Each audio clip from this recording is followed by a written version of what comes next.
ಎಲ್ಲ ಮಾಧ್ಯಮ ಸ್ನೇಹಿತರೆ,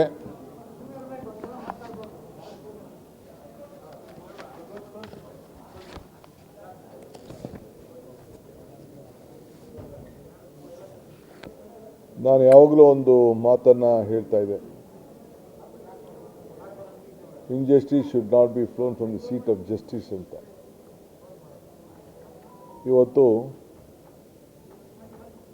ನಮ್ಮ ಕಾವೇರಿಯ ಹೋರಾಟ ಮೇಕೆದಾಟಿನಿಂದ ಏನು ಹೆಜ್ಜೆ ಆಗ್ತೆ, ನಮ್ಮ ನೀರು ನಮ್ಮ ಹಕ್ಕು ಅಂತೇಳಿ ಹೋರಾಟವನ್ನು ಮಾಡಿದ್ರು. ಅದಾದಮೇಲೆ ರಾಜ್ಯದ ಜನತೆ ಸರ್ಕಾರವನ್ನು ನಮ್ಮ ಕೈಗೆ ಕೊಟ್ಟರು. ನಾವು ಕೂಡ ಕಾನೂನನ್ನ ಬೇಕಾದಷ್ಟು ಪ್ರೆಷರೈಸ್ ಮಾಡಿದ್ರು. ಕೆಲವರು ವಿರೋಧ ಪಾರ್ಟಿಯವರು ಏನೇನೋ ವ್ಯಾಖ್ಯಾನ ಕೂಡ ಮಾಡಿದ್ರು. ಆದರೆ ನಮಗೆ ನ್ಯಾಯಾಲಯಕ್ಕೆ ನಾವೇ ಮೊರೆ ಹೋಗಿ ಸುಪ್ರೀಂ ಕೋರ್ಟ್ ಹೋಗಿದ್ರು. ಜಲ್ದಿ ತೀರ್ಮಾನ ಆಗಬೇಕು ಅಂತೇಳಿ ನಾವು ನಮ್ಮ ಬೇಡಿಕೆಯನ್ನು ಮುಂದಿಟ್ಟು, ಸೊ ಇವತ್ತು ಸ್ಪೆಷಲ್ ಬೆಂಚ್ ಕೂಡ ಇವತ್ತು ತೀರ್ಮಾನ ಆಗಿತ್ತು. ಮೊನ್ನೆ 6ನೇ ತಾರೀಕು ಕೋರ್ಟ್ ಮುಂದೆ ಬಂದಿತ್ತು. ನಾನು ಹೋಗಿದ್ದೆ, ಸ್ಪೆಷಲ್ ಬೆಂಚ್ ಫಾರ್ಮೇಷನ್ ಮಾಡ್ತೀವಿ ಅಂತ ಕೋರ್ಟ್ ಅವ್ರು ಹೇಳಿದರು. ಸೊ ಅವರು ಕೂಡ ತಮಿಳುನಾಡವರು ಅವರೆಲ್ಲ ಒಗ್ಗಟ್ಟಿನಿಂದ ಅವರು ಹೋರಾಟವನ್ನು ಮಾಡಿದ್ರು. ಇವತ್ತು ನ್ಯಾಯಾಲಯ ಇದು ನಮ್ಮ ಮುಂದೆ ತೀರ್ಮಾನ ಮಾಡುವಂಥ ವಿಚಾರ ಅಲ್ಲ. ಅವರೇನು ನೀರನ್ನು ಬಿಡಬೇಕಾಗಿದೆ ಆ ನೀರನ್ನು ಬಿಡಲೇಬೇಕು, ಬಿಡಲಿಲ್ಲ ಅಂದರೆ ಅದು ತಪ್ಪಾಗ್ತದೆ ಅಂಥೇಳಿ ಮಾರ್ಗದರ್ಶನವನ್ನು ಕೂಡ ಕೊಟ್ಟು, ಇವತ್ತು ಲೀಗಲ್ ಟೀಮ್ ಏನಿದೆ ನಮ್ಮ ರಾಜ್ಯಕ್ಕೆ ಅಲಾಟ್ ಆಗಿರೋಂಥ ನೀರು 177 TMC ಅವ್ರಿಗೆ ಏನು ಬಿಡಬೇಕು ಅದನ್ನು ಬಿಡಲೇಬೇಕು ಅಂತ ಮಾರ್ಗದರ್ಶನ ಕೊಟ್ಟಿದ್ದಾರೆ. ಅದಕ್ಕೆ ನಾವು ಬದ್ಧರಾಗಿದ್ದೇವೆ. ಅದಕ್ಕೆ ಯಾವ ಕಾರಣಕ್ಕೂ ನಾವು ಕೋರ್ಟಿನ ಆದೇಶವನ್ನು ನಾವು ತಿರಸ್ಕಾರ ಮಾಡೋಂಥ ಪ್ರಶ್ನೆಯೇ ಇಲ್ಲ. ಸೊ ಕರ್ನಾಟಕ ಕೂಡ ತನ್ನ ಜಾಗದಲ್ಲಿ ಏನು ಡ್ಯಾಮ್ ಮಾಡಬೇಕು ಅಂಥೇಳಿ ತೀರ್ಮಾನ ಹಿಂದೆ ನಮಗೆ ಅವಕಾಶ ಇತ್ತು, ಆ ಪ್ರಕಾರ ಎಲ್ಲ ಥರದ ಮುಂದುವರಿಕೆ ನಾವು ಮಾಡಲೇಬೇಕಾಗ್ತದೆ. ಮತ್ತು ಏನು CWC ಮತ್ತು CWMA ಅವರು ಏನು ಅವ್ರಿಗೊಂದು ಅವಕಾಶ ಇದೆ, ಅವರೇ ಎಲ್ಲ ತೀರ್ಮಾನವನ್ನು ಮಾಡೋಂಥ ಒಂದು ಸಂದರ್ಭ, ಮಾರ್ಗದರ್ಶನ ಎಲ್ಲ ಕೂಡ ಇವತ್ತು ನ್ಯಾಯಾಲಯ ಇವತ್ತು 3 ಬೆಂಚ್ ನ್ಯಾಯಾಲಯ ಮುಗಿದಿದೆ, ಅಲ್ಲಿ ತೀರ್ಪು ಬಂದಿದೆ. ಸೊ ಮತ್ತೆ ಕೋರ್ಟ್ಗೆ ಹೋಗಿ ಅಲ್ಲಿ ಬೇಡಿಕೆ ಇಡುವಂಥ ಪ್ರಶ್ನೆ ಉದ್ಭವ ಆಗೋದಿಲ್ಲ. ಇನ್ನದೇನು ಕಾನೂನು ಚೌಕಟ್ಟಿನಲ್ಲಿ ಏನೇನು ಕ್ಲಿಯರೆನ್ಸಸ್ ಬೇಕು, ನಾನೀಗಾಗಲೇ ಮೇಕೆದಾಟು ಆಫೀಸನ್ನು ಈಗಾಗಲೇ ನಾನು ಆರೋಬಿಯಲ್ಲಿ ಪ್ರಾರಂಭ ಕೂಡ ಮಾಡಿದ್ದೇನೆ. ಜಾಗ ಕೂಡ ಐಡೆಂಟಿಫಿಕೇಷನ್ನು, ಎಲ್ಲಿ ಅವ್ರಿಗೆ ಆಲ್ಟರ್ನೇಟ್ ಫಾರೆಸ್ಟ್ ಇರೋ ಕಡೆ ರೆವಿನ್ಯೂ ಲ್ಯಾಂಡ್ನ ಎಲ್ಲಿ ಕೊಡಬೇಕು ಅವ್ರಿಗೆ, ಅದು ಕೂಡ ಐಡೆಂಟಿಫಿಕೇಷನ್ ನಾವು ಮಾಡಿದ್ದೇವೆ. ಸೊ ನಮ್ಮ ಕೆಲಸವನ್ನು ಮುಂದುವರಿತೇವೆ. ಮತ್ತು ಕೇಂದ್ರ ಸರ್ಕಾರದ CWC ಮತ್ತು CWMA ಏನಿದೆ, ಅವರು ರೆಸ್ಪೆಕ್ಟಿವ್ ಕ್ಲಿಯರೆನ್ಸ್ನ ಮತ್ತು ಫಾರೆಸ್ಟ್ ಕ್ಲಿಯರೆನ್ಸಸ್ಸು ಇನ್ನು ಮುಂದಕ್ಕೆ ಅವರು ಕೊಡಲೇಬೇಕಾಗ್ತದೆ. ಸೊ ಎಲ್ಲ ನಮ್ಮ ಸಹಕಾರ ಕೊಟ್ಟು ಹೋರಾಟವನ್ನು ಬೆಂಬಲ ನೀಡಿದಂಥ ಎಲ್ಲ ನಾಗರಿಕರಿಗೆ, ಪಕ್ಷ ಭೇದವನ್ನು ಮರೆತು ಮತ್ತು ನಮ್ಮ ಎಲ್ಲ ಸಂಸತ್ ಸದಸ್ಯರಿಗೆ, ಯಾವುದೇ ಪಾರ್ಟಿಯವರಿರಲಿ, ಕೇಂದ್ರ ಸರ್ಕಾರದ ಮೇಲಿನ ಒತ್ತಡವನ್ನು ನಾವೆಲ್ಲ ತಂದು, ನಾನು ಪಾರ್ಲಿಮೆಂಟು ಪ್ರಾರಂಭ ಆದ ತಕ್ಷಣ ನಾನೆಲ್ಲ ಸಂಸತ್ ಸದಸ್ಯರನ್ನು ಕೂಡ ಹೋಗಿ ನಾನು ಭೇಟಿ ಮಾಡಿ ಎಲ್ಲರೂ ಕೂಡ ಒಟ್ಟಾಗಿ ಪ್ರೈಮ್ ಮಿನಿಸ್ಟರ್ ಹತ್ರ ಕೂಡ ನಾವು ಭೇಟಿ ಮಾಡೋಂಥ ಅವಶ್ಯಕತೆ ಏನಿದೆ, ಮತ್ತು ನಮ್ಮ ಜಲಶಕ್ತಿ ಮಂತ್ರಿಯವ್ರನ್ನ ಭೇಟಿ ಮಾಡೋಂಥ ಏನು ಅವಶ್ಯಕತೆ ಇದೆ ಅದೆಲ್ಲ ಕೂಡ ನಾನು ಭೇಟಿ ಮಾಡೋಂಥ ಒಂದು ಸಂದರ್ಭ ನಾವು ಮಾಡ್ತೇವೆ. ಸೊ ನಾವು ಚೀಫ್ ಮಿನಿಸ್ಟ್ರು ಇವತ್ತು ಕ್ಯಾಬಿನೆಟ್ನಲ್ಲಿ ಎಲ್ಲರೂ ಕೂಡ ಭಾಳ ಸಂತೋಷಪಟ್ಟಿದ್ದಾರೆ. ಕ್ಯಾಬಿನೆಟ್ ಮುಂಚಿತವಾಗಿ ಈ ಆದೇಶ ಬಂತು. ಸೊ ಈಗಾಗಲೇ ನಾವು ತಮಿಳ್ನಾಡಿಗೆ 177 TMC ಬಿಡಬೇಕಾಗಿತ್ತು ವರ್ಷಕ್ಕೆ. ಇವತ್ತಿನ ಲೆಕ್ಕದಲ್ಲಿ 148 TMC ಬಿಡಬೇಕಾಗಿತ್ತು. ಈಗಾಗಲೇ 299 TMC ನೀರನ್ನು ಕೂಡ ಬಿಟ್ಟಿದ್ದೇವೆ. ಎಲ್ಲ ಅಂಶವನ್ನು ಹೋದ ವರ್ಷ ಎಷ್ಟು ಬಿಟ್ಟೋ ಎಲ್ಲ ಕೂಡ ನಾವು ಸುಪ್ರೀಂ ಕೋರ್ಟ್ಗೆ ಸಲ್ಲಿಸಿದ್ದೇವೆ. ತಾವೆಲ್ಲ ಗಮನಿಸಿದ್ದೀರಿ. ಲಾಸ್ಟ್ ವೀಕೆ ನಾನು ಸಪ್ರೇಟ್ ಹೋಗಿ ನಮ್ಮೆಲ್ಲ ಲಾಯರ್ಸ್ನ ಕರೆಸಿ ನಾನೇನು ನಮ್ಮದು ಮಾರ್ಗದರ್ಶನ ಏನಿರಬೇಕು ಅದನ್ನೆಲ್ಲ ಕೂಡ ಅವ್ರಿಗೆ ತಿಳಿಸಿದ್ದೇನೆ. ಸೊ ತಿಳಿಸಿ ನನ್ನ ಸರ್ಕಾರದ ನಿಲುವನ್ನು ಕೂಡ ಅವ್ರಿಗೆ ವಕೀಲರುಗಳಿಗೆಲ್ಲ ಏನು ತಿಳಿಸಿ ಬಂದಿದ್ದೆ. ಸೊ ಆ ಪ್ರಕಾರ ಇವತ್ತು ನಮಗೆ ಯಶಸ್ಸು ಸಿಕ್ಕಿದೆ. ಭಾಳ ಸಂತೋಷವಾದಂಥ ದಿನ. ಸೊ ಇವೆಲ್ಲ ಸುಪ್ರೀಂ ಕೋರ್ಟಲ್ಲಿ ಕೂತ್ಕೊಂಡು ವರ್ಷಗಟ್ಟಲೆಯಿಂದ ಕೊಳೆಯುವಂಥ ಸಂದರ್ಭ ಇನ್ನು ಮುಂದಕ್ಕೆ ತೀರ್ಮಾನ ಇಲ್ಲ. ಏನಿದ್ರು CWC ಮತ್ತು CWM ಮೇಲೆ ಈಗ ಅವ್ರಿಗೆ ಇಂಪ್ಲಿಮೆಂಟೇಷನ್ ಮಾಡಲಿಕ್ಕೆ ಈ ಪ್ರಾಜೆಕ್ಟು ಫರ್ದರ್ ಇಂಪ್ಲಿಮೆಂಟೇಷನ್ ಮಾಡಲಿಕ್ಕೆ ಅವರ ಮಾರ್ಗದರ್ಶನ ತೆಗೆದುಕೊಂಡು ನಾವು ಮುಂದುವರಿಸುವಂಥ ಕೆಲಸವನ್ನು ಮಾಡ್ತೇನೆ. ತಾವು ಕೂಡ ಮಾಧ್ಯಮ ಸ್ನೇಹಿತರು, ಇದು ನಾವು ಯಾರಿಗೂ ನಾವು ದ್ವೇಷದ ಮನೋಭಾವದಿಂದ ಏನಿಲ್ಲ. ಅವ್ರಿಗೇನು ನಾವು ತಮಿಳ್ನಾಡಿಗೆ ಏನು ಮಾತು ಪ್ರಕಾರ ಕೋರ್ಟಿನ ಆದೇಶದ ಪ್ರಕಾರ ಏನು ಅವ್ರಿಗೆ ಸಲ್ಲಿಸಬೇಕು ಅವರು ಕೂಡ ಮಾಡ್ತೇನೆ. ಅವರಲ್ಲೂ ಕೂಡ ನಾನು ನಮ್ರತೆಯಿಂದ ಮನವಿ ಮಾಡ್ಕೊಳ್ತೇನೆ. ಎಲ್ಲ ಒಟ್ಟಿಗೆ ಸೇರಿ ಕೆಲಸ ಮಾಡೋಣ. ನಿಮ್ಗೇನು ಗೌರವ ಕೊಡಬೇಕು, ಏನು ಆದೇಶ ಇದೆಯೋ ಆದೇಶನ ಖಂಡಿತ ನಾವು ಪಾಲನೆ ಮಾಡ್ತೀವಿ ಅಂತ ಹೇಳಿ ತಮಿಳ್ನಾಡವ್ರಿಗೂ ಕೂಡ ನಾನು ರಿಕ್ವೆಸ್ಟ್ ಮಾಡ್ಕೊಳ್ಳಿಕ್ಕೆ ನಾನು ಬಯಸ್ತೇನೆ. ಪ್ರಕ್ರಿಯೆ ಏನಿಲ್ಲ. ಈಗ ನಾವು ಇದನ್ನು ಈಗಾಗಲೇ ಕೆಲವು ಇಶ್ಯೂಸ್ ಇದೆ. ಈಗ ಅವರು ನಮ್ಮ ಮುಂದೆ ಏನು ಬರಬೇಡಿ, ನಮ್ಮ ಮುಂದಕ್ಕೆ ಸ್ವಲ್ಪ ಈ ನಮ್ಮ ಕೋರ್ಟ್ ಇಂಟರ್ಫಿಯರ್ ಆಗಬಾರ್ದು ಅಂತ ಹೇಳಿದ್ದಾರೆ. ಸೊ ಇಲ್ಲೇನಿದ್ರು ನಾವು CWC ಮುಂದೆ ಮತ್ತು CWMA ಮುಂದೆ ಟೆಕ್ನಿಕಲ್ ಆಸ್ಪೆಕ್ಟ್ಸಲ್ಲಿ ಏನೇನು ಕ್ಲಿಯರೆನ್ಸಸ್ ಬೇಕೋ ಆ ಸಂಬಂಧಪಟ್ಟಂತೆ ಕೆಲವರು ಹೇಳ್ತಾಯಿದ್ರು, ಇಲ್ಲ ಕೋರ್ಟಲ್ಲಿದೆ ನಾವೇನು ತೀರ್ಮಾನ ಮಾಡೋಕ್ಕಾಗೋದಿಲ್ಲ ಅನ್ನೋದು ಕೂಡ ಹಿಂದೆ ಎಲ್ಲ ಕೆಲವು ಸಂದರ್ಭದಲ್ಲಿ ಹೇಳಿದರು. ಈಗ ಯಾರೂ ಏನು ಹೇಳಲಿಕ್ಕೆ ಆಗೋದಿಲ್ಲ. ಸೊ ನಮ್ಮದು ಮುಂದುವರಿಕೆ ಏನಿದೆ ನಾವು ಮುಂದುವರಿತೇವೆ. ಕೆಲವು ಫಾರೆಸ್ಟ್ ಕ್ಲಿಯರೆನ್ಸ್ ಅವಶ್ಯಕತೆ ಇದೆ. ಅದು ಈಗಾಗಲೇ ನಾವು ಪ್ರತಿಯೊಂದು ಗಿಡ ಕೂಡ ನಾವು ಈಗಾಗಲೇ ಲೆಕ್ಕ ಹಾಕಿಸಿಟ್ಟಿದ್ದೇನೆ ನಾನು. ಸೊ ಅದು ಕೂಡ ಎಲ್ಲ ಒಂದು ಸಪ್ರೇಟ್ ಟೀಮನ್ನೇ ನಾವು ಇನ್ನು ಮುಂದಕ್ಕೆ ಇನ್ನು ಹೆಚ್ಚಿಗೆ ಮ್ಯಾನ್ ಪವರ್ನ ಆಫೀಸರ್ಸ್ನ ಡೆಪ್ಲಾಯ್ ಮಾಡಿ ಆದಷ್ಟು ಜಲ್ದಿ ಈ ರಾಜ್ಯದ ಜನತೆಗೆ ಮತ್ತು ಬೆಂಗಳೂರು ವಿಶೇಷವಾಗಿ ಕುಡಿಯೋ ನೀರಿಗೆ ಆಮೇಲೆ ಇದು ಈಗ ನನ್ನ ಒಂದೇ ಮಾತನ್ನ ನಿಮ್ಗೆ ಹೇಳೋದಾದರೆ ಈ ಮೇಕೆದಾಟು ಯೋಜನೆ ನಮ್ಗಿನ್ನ ತಮಿಳ್ನಾಡಿಗೆ ಜಾಸ್ತಿ ಇದು ಉಪಯೋಗ ಆಗ್ತದೆ. ಏಕೆಂದರೆ ಅವ್ರಿಗೆ ಕಷ್ಟ ಕಾಲದಲ್ಲಿ ಏನು ನೀರು ಬಿಡಬೇಕು ಆ ನೀರನ್ನು ಬಿಡಲಿಕ್ಕೆ ಭಾಳ ಅನುಕೂಲ ಆಗ್ತದೆ. ಅದು ಭಾಳ ಹೆಚ್ಚಿಗೆ ಅವ್ರಿಗೆ ಗಮನಕ್ಕೆ ನಾನು ತರಲಿಕ್ಕೆ ನಾನು ಬಯಸ್ತಾ ಇದ್ದೀನಿ. ನೋಡೋಣ ಅದು ಏನೇನು ಅವಶ್ಯಕತೆ ಇದೆ. ಈಗಾಗಲೇ ನಾವು ಸಲ್ಲಿಸಿದ್ದೀವಿ. ಕಾಸ್ಟ್ ಎಲ್ಲ ಸ್ವಲ್ಪ ಜಾಸ್ತಿ ಆಗೇ ಆಗ್ತದೆ. ಅದ್ರಲ್ಲಿ ನಾನು ಇವತ್ತಿನ ಕಾಸ್ಟ್ಗೆ ಏನು ಮಾಡಬೇಕು ಈಗ ನಾನು ಇನ್ನೂ ಪ್ರಿಮಿಚ್ಯೂರ್ ಅದನ್ನು ನಾವು ಏನಿದೆ ಅದನ್ನು ನಾವೆಲ್ಲ ಲೆಕ್ಕಾಚಾರ ಹಾಕಿ ನೋಡ್ತೀವಿ. ಇಲ್ಲಿ ಪವರ್ ಬೇರೆ ಇದೆ, ಡ್ಯಾಮ್ದು ಬೇರೆ ಇದೆ.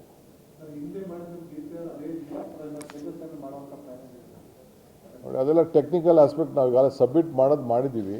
ಅವರು ಏನು ಗೈಡೆನ್ಸ್ ಕೊಡ್ತಾರೋ ಅಲ್ಲಿ ಅವರು ಇದರಲ್ಲೂ ಕೂಡ ಕ್ಲಿಯರಾಗಿ ಹೇಳಿದ್ದಾರೆ. ನಾವು ಇದಕ್ಕೆ ಏನೇನು ನಾವು ಹಿಂದೆ ನಾವು ವಿಚಾರಗಳನ್ನು ತಿಳಿಸಿದ್ದೋ ಅದೆಲ್ಲ ಕೂಡ ಅದು DPR ಮಾಡಬಾರ್ದು ಅಂತ ತಮಿಳ್ನಾಡಿನವರು ಹೇಳಿದ್ರು. ಅವರು ತಮಿಳ್ನಾಡವರು ಕ್ಲಿಯರಾಗಿ ಹೇಳಿದರು. It is further to be noted that the CWC had directed prior approval of CWRC and CWMA would be required for considering the DPR. This being the case, the present matter is at the premature stage. The final decision of the CWC will only be taken after examining the DPR and the comments of the CWMA. Apart from that ಅಂತ ಹೇಳಿದ್ದಾರೆ. So ಅದಕ್ಕೆ ಎಲ್ಲ ಕೇಸ್ಗಳು ಕೂಡ ಏನೇನು ನಡೆದಿತ್ತು, ನೀರು ಬಿಡೋ ವಿಚಾರ ಎಲ್ಲ ಕೂಡ ಡೀಟೇಲ್ ಆರ್ಡರಲ್ಲಿ ಮೆನ್ಷನ್ ಮಾಡಿದ್ದಾರೆ. ಸೊ ಅದರಿಂದ ಇನ್ನು ಮುಂದಕ್ಕೆ ಸುಪ್ರೀಂ ಕೋರ್ಟ್ ಪ್ರಶ್ನೆ ಉದ್ಭವ ಆಗುವುದಿಲ್ಲ.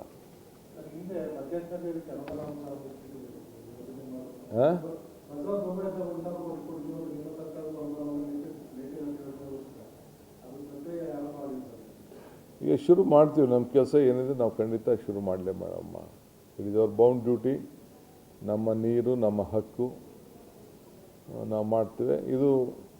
ನಾನಿದು ನಮ್ಮ ರಾಜ್ಯಕ್ಕೆ ಒಂದಕ್ಕೆ ಅಲ್ಲ ಜಯ, ತಮಿಳುನಾಡಿಗೂ ಇದು ಜಯ, ಪಾಂಡಿಚೇರಿಗೂ ಜಯ. ಅವ್ರಿಗೂ ಕೂಡ ಏನು ನ್ಯಾಯ ಸಿಗಬೇಕು ಖಂಡಿತ ಅವ್ರಿಗೆ ಸಿಗ್ತದೆ. ಎಷ್ಟೇ ಕಷ್ಟ ಇದ್ರೂ ಕೂಡ ಅಲ್ಲಿ ಲಾಸ್ಟಲ್ಲಿ ಅವ್ರು ಹೇಳಿದ್ದಾರೆ, ನೀವೇನಾದ್ರು ಬಿಡಲಿಲ್ಲ ಅಂತಂದರೆ ಕಂಟೆಂಪ್ಟ್ ಆಗ್ತದೆ ಅಂತ ಹೇಳಿದ್ದು. The state of Karnataka will be bound by the releases of prescribed by the CWC, CWMA and CWRC. If the state of Karnataka fails to comply with the direction of the court, it would amount to contempt, committing contempt of this court ಅಂತ ಹೇಳಿದ್ದಾರೆ. So ನಾವು ಎಷ್ಟೇ ಕಷ್ಟ ಆದರೂ ಅವ್ರಿಗೆ ನೀರನ್ನು ಬಿಡಲೇಬೇಕೀಗ. ಅದನ್ನೇ it is victory for them also. ಇದು ಇಬ್ಬರಿಗೆ ಇಲ್ಲ, ಇಬ್ಬರಿಗೂ ವಿಕ್ಟ್ರಿ ಇದು. ನಮಗೆ ಮೇಕೆದಾಟು, ಅವ್ರಿಗೆ ನೀರು.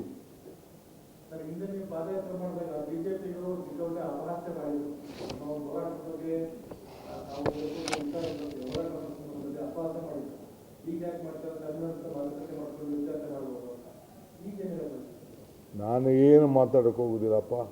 ಅವರು ರಾಜಕೀಯವಾಗಿ ಮಾತಾಡ್ಬೋದು ಅಷ್ಟೇ. ನಾವೆಲ್ಲ ಸೇರಿ ಒಟ್ಟಿಗೆ ಕೆಲಸ ಮಾಡೋಣ. ಅವ್ರಿಗೂ ರಿಕ್ವೆಸ್ಟ್ ಮಾಡ್ಕೊಳ್ತೀನಿ, ಎಲ್ಲ ನಾವೆಲ್ಲ ಈಗ ಹೋಗಿ ಒಂದು ಟೈಮ್ ತೆಗೆದುಕೊಂಡು ಸಂಬಂಧಪಟ್ಟಂಥ ಮಂತ್ರಿಗಳ ಹತ್ರ, ಸರ್ಕಾರದ ಅಧಿಕಾರಿಗಳ ಹತ್ರ, ಪ್ರೈಮ್ ಮಿನಿಸ್ಟರ್ನೆಲ್ಲ ಒಟ್ಟಿಗೆ ಭೇಟಿ ಮಾಡೋಣ. ನಾನು ಆಗಲೇ ಹಾಕ್ಬಿಟ್ಟಿದ್ದೀನಿ. ಆಮೇಲೆ ನಾಳೆ ಸಾಯಂಕಾಲ ತಮಗೆಲ್ಲ ಒಂದು ರಿಕ್ವೆಸ್ಟ್ ಮಾಡ್ತಾಯಿದ್ದೀನಿ. ನೀರಿನ ಹೆಜ್ಜೆ ಅಂತ ಒಂದು ಪುಸ್ತಕ ಬರೆದಿದ್ದೀನಿ.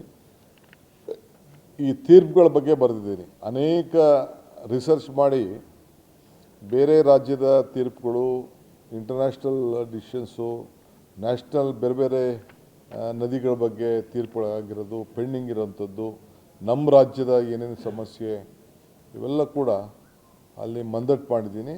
ದಯವಿಟ್ಟು ಬಂದು ಪಾಲ್ಗೊಳ್ಬೇಕು, ಆ ಪುಸ್ತಕನ ಸ್ವೀಕಾರ ಮಾಡಬೇಕು. ಅದಕ್ಕೊಂದು ಮುನ್ನುಡಿಯಾಗಿ ಇವತ್ತು ಆದೇಶ ಬಂದಿದೆ. ನಾನು 15ನೇ ತಾರೀಕು ಕಪಿಲ್ ಸಿಬಲ್ ಅವರು ಒಂದು ಪುಸ್ತಕ ಬಿಡುಗಡೆ ಇದೆ, ಅದಕ್ಕೆ ಹೋಗ್ತಾ ಇದ್ದೀನಿ.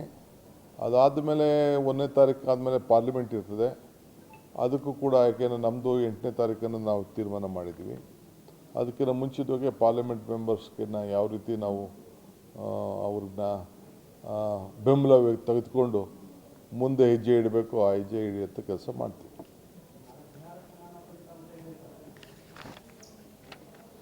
Thank you.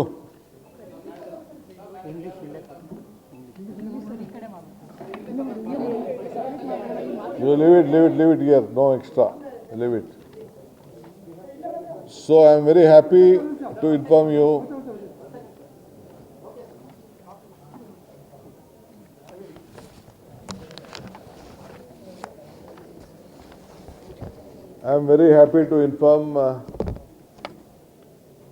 to you today the judgment on 13 November 25 by the three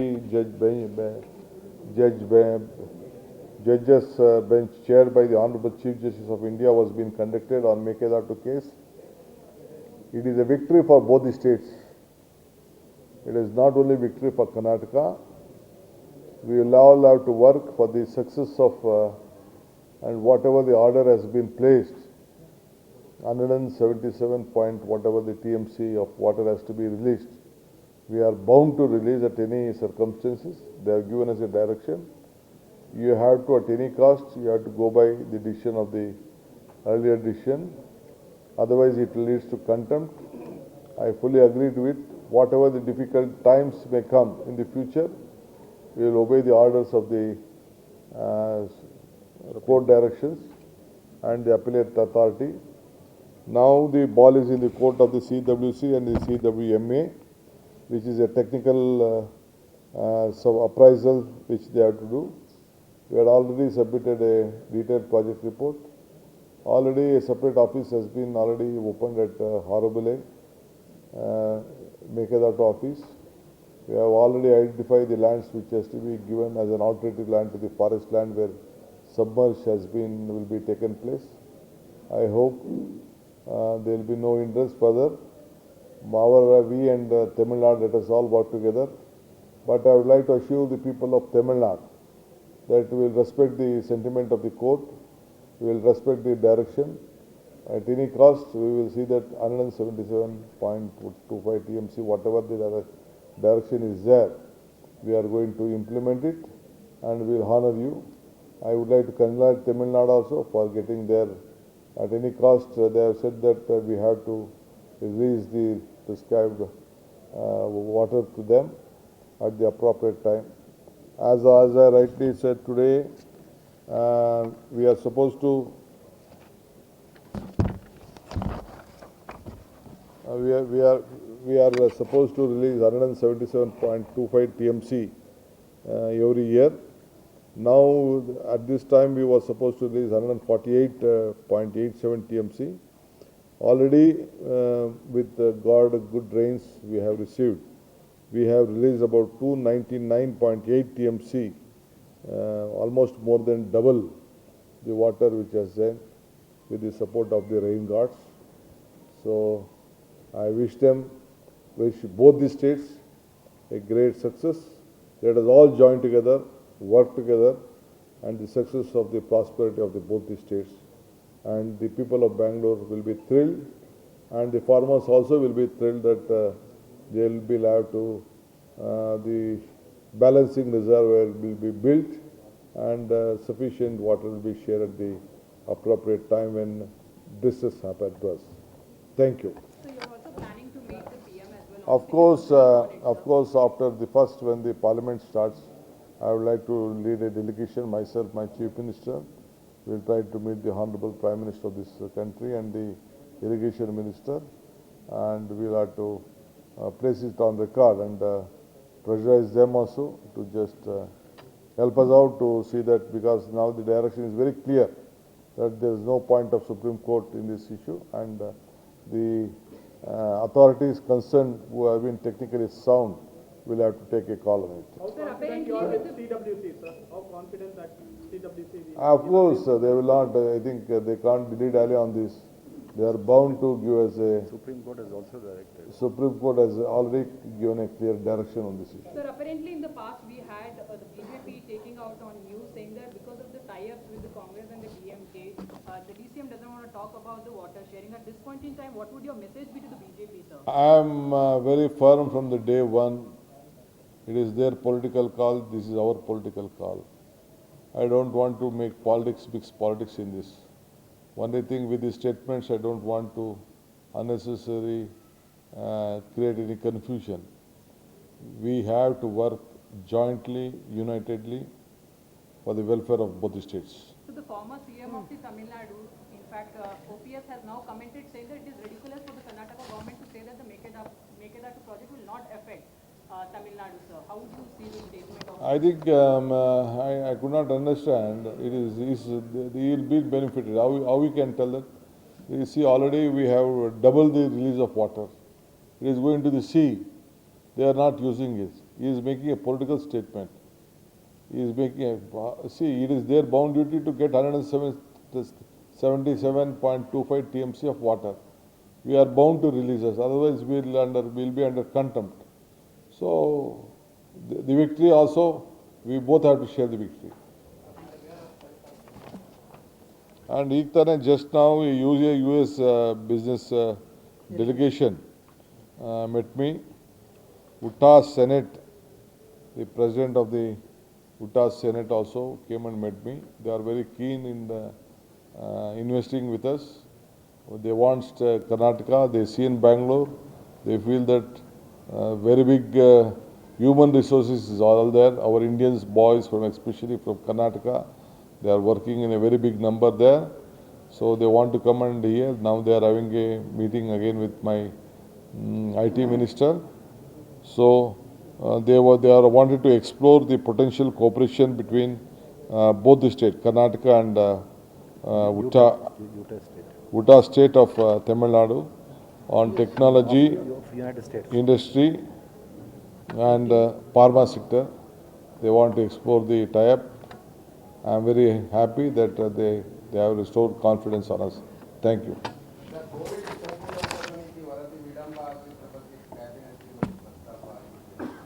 ಸುಳ್ಳದು. ಇನ್ನಷ್ಟು ಹೆಚ್ಚಿನ ಮಾಹಿತಿಗಾಗಿ ಫಾಲೋ ಮಾಡಿ ಬ್ರಿಗೇಡ್ ನ್ಯೂಸ್ ಕನ್ನಡ.